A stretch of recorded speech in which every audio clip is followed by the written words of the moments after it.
আসসালামু আলাইকুম। কলিং বিষয় মালয়েশিয়া বরাবরের মতো আমি আছি আর হৃদয়। তো সম্প্রতি সময় সবাই জানেন যে আমি মালয়েশিয়ার কলিং ভিসা নিয়ে আপডেট দিয়ে থাকি এবং এর মধ্যে আমার অনেক কর্মী ভাইরা যারা আমাকে পছন্দ করেন, ভালোবাসেন তারা অনেকেই মালয়েশিয়াতে আছেন বর্তমানে আমার ভিডিও দেখেন। তো চিন্তা করলাম তাদের জন্য একটা আপডেট দিই। যারা এসে পড়েছে বা ভিডিও দেখতাছে সেটা হচ্ছে যে ভাই আমি মালয়েশিয়াতে অনেকদিন যাবতীয় আছি। এর মধ্যে অনেক সমস্যাও আমার হইছে। আমি আপনাদেরকে প্রায় সময় বলতাম যে সবাই আমার জন্য দোয়া করবেন আমি একটু অসুস্থ আছি। তো আমার রুমমেট ইদানিং একটু ঠান্ডা ভুগতেছিল। তো এর মধ্যে আমাদের কোম্পানি থেকে যেসব মেডিকেলে আপনার পাঠানো হয় তো সেইখানে যায়। সেখানে যাওয়ার পর আপনার যে ডক্টর আছে উনি বলতেছিল যে হয়তো উনার যে লক্ষণটা সেটা টিবি রোগের মধ্যে অ্যা দেখা যাচ্ছে। তো এমত অবস্থায় সে খুবই হয়রান হয়ে যায় এবং হতাশ হয়ে যায়। তো তাকে নানান মেডিকেলে পাঠানো হয়। তো ১ম একটা মেডিকেলে সাবমিট করা হয়। তারপর অ্যা সেখানে যায়। সেখানে যাওয়ার পর তাকে একটা হসপিটালে যাওয়ার জন্য অনুরোধ করে। তো গিয়েছিলাম আজকে। যাওয়ার পর হয়তো ভিডিওতে দেখবেন। আর এই কথার মাঝে, মাঝে কিন্তু আমি ওই যাওয়ার কিছু ভিডিওর সিন দেখাবো। যেহেতু সময় স্বল্পতার কারণে ঘরে ভিডিও করতেছি। তো অবশ্যই আপনাদেরকে ইনফরমেশন দেওয়ার মানে দরকার। তো এর জন্যই দিতেছি। তো যাওয়ার পর সেখানে যে সমস্যাটা আমরা ফেস করি, গিয়ে দেখি যে অনেকে বলেন না যারা মালয়েশিয়াতে আছেন যে মালয়েশিয়ার চিকিৎসা ভালো না ভাই এটা একটা ভুল ধারণা। উন্নত দেশ অবশ্যই বাংলাদেশের থেকেও কিন্তু এখানে চিকিৎসা উন্নত থাকার কথা। বাট আমিও আগে যেটা ভাবতাম যে মালয়েশিয়ার চিকিৎসা ব্যবস্থা খুবই খারাপ। বাট ওইখানে গিয়ে যেটা বুঝতে পারলাম, ওইখানে সার্ভিসটা যেটা বুঝতে পারলাম না মালয়েশিয়ার চিকিৎসা মোটামুটি ভালো আ এবং বাংলাদেশ থেকেও ভালো। বাট আমাদের সাথে যারা বাঙালি তাদের সাথে কেন খারাপটা হয়? তো আমরা কি করি? আমরা যে কোম্পানি ভিত্তিক যে মেডিকেল গুলো আছে সেখানে চলে যাই। আর ওইখানে দেখা গেছে ঐরকমভাবে আমাদের ট্রিটমেন্ট করানো হয় না। সাধারণ কোনো জ্বর হলে কোনো মানে মানে আপনার ঐরকমভাবে পরীক্ষা নেওয়া হয় না। আপনার তারা ওই ফার্মেসির মতো আরকি জেনে না জেনে অবশ্যই যিনি ডক্টর উনি তো জানেন। তো এক কথায় ফার্মেসির ডক্টরের মতো ওষুধ দিয়ে দেয়। এরপর আর কোনো রিপোর্ট করা হয় না, ব্লাড টেস্ট করা হয় না। তো বেশি গুরুতর সমস্যা হলে তারা হয়তো ব্লাড টেস্ট করে।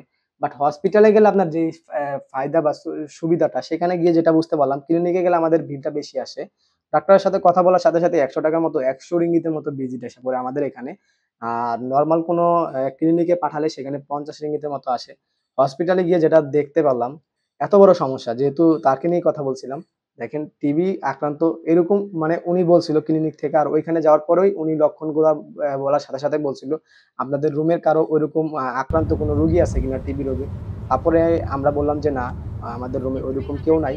তো তাকে জিজ্ঞাসা করলাম বাংলাদেশে তার ফ্যামিলির সাথে কারো আছে কিনা? সে বলল তারও নাই। তো এখন কথা হচ্ছে ওইখানের ডক্টরের কথাবার্তার ভঙ্গিমা বা ওইখানের চিকিৎসাটাই একটা অন্যরকম। আপনাদেরকে আমি ভিডিওতে ওরকমভাবে বুঝাতে পারব না। বাট হসপিটালের সিনটা দেখলেও আপনারা বুঝতে পারবেন। তো সেখানে ৳৪০ র মতো আমরা কাউন্টারে জমা দেই। দেওয়ার পর সেখানে একটা টেস্ট দেয়, ব্লাড টেস্ট এবং আপনার কফ পরীক্ষা দেয়। তো দেখেন এই পরীক্ষাগুলা যদি আমরা এলাকায় আমাদের যেখানে আমরা থাকি, যেখানে কাজ করি বা আমরা যে ক্লিনিকে চিকিৎসা করি, সেখানে যদি দেখাতে যাইতাম সেক্ষেত্রে ৳৩০০-৳৪০০ র মতো লেগে যেত। বাট তারা দিত না।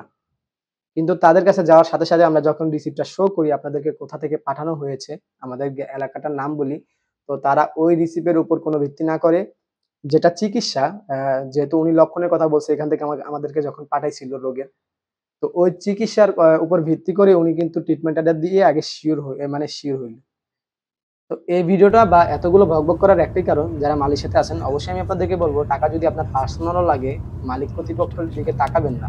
আগে নিজে ট্রিটমেন্ট করবেন, যত সম্ভব চেষ্টা করবেন ভাই সুস্থ থাকতে পারলেই হয়তো প্রবাসে থাকতে পারবেন। আর মালয়েশিয়া এমন একটা কান্ট্রি, আপনার যদি একবারে বড় কোনো গুরুতর কোনো রোগে মানে আক্রান্ত হন, সেক্ষেত্রে কিন্তু আপনার যতই চুক্তি থাকুক, ৩ বছর বা ১০ বছরও কলিং এর যদি চুক্তি থাকে, সেক্ষেত্রে কিন্তু ১ বছর পর আপনার যখন মেডিকেল হবে, সেই মেডিকেলে আপনি আনফিট হইলে হয়তো ২য় বার চেষ্টা করবে। ৩য় বার কিন্তু উনারা ট্রাইও করবে না। আর আপনার কাছে জিজ্ঞাসাও করবে না। উনারা বাংলাদেশে পাঠিয়ে দিবে।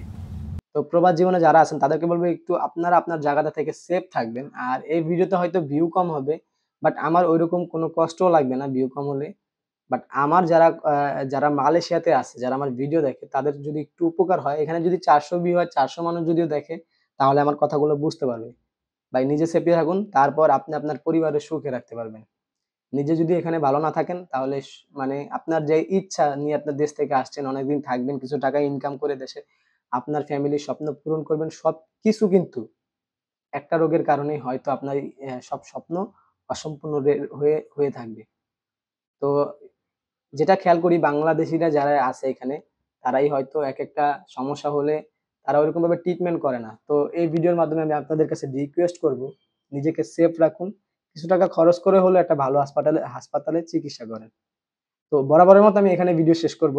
তো মালয়েশিয়া সম্পর্কে যদি বাংলাদেশ থেকে কেউ দেখে থাকেন বা মালয়েশিয়া থেকেও যদি কেউ ভিডিও দেখেন, মালয়েশিয়া সম্পর্কে যদি আপনাদের কোনো কিছু জানার ইচ্ছা থাকে, চেষ্টা করব, ট্রাই করব সঠিক ইনফরমেশন খুঁজে আপনাদের মাঝে দেওয়ার। তো ভিডিও এখানেই শেষ করব। তো এই ছিল আমার আজকের মতো ভিডিও। ভিডিওটি ভালো লাগলে অবশ্যই চ্যানেলটি সাবস্ক্রাইব করবেন। ফেসবুক থেকে দেখে থাকলে লাইক, কমেন্ট, শেয়ার করবেন। তো দেখা হবে পরবর্তী ভিডিওতে। সে পর্যন্ত সবাই ভালো থাকবেন, সুস্থ থাকবেন। আল্লাহ হাফেজ।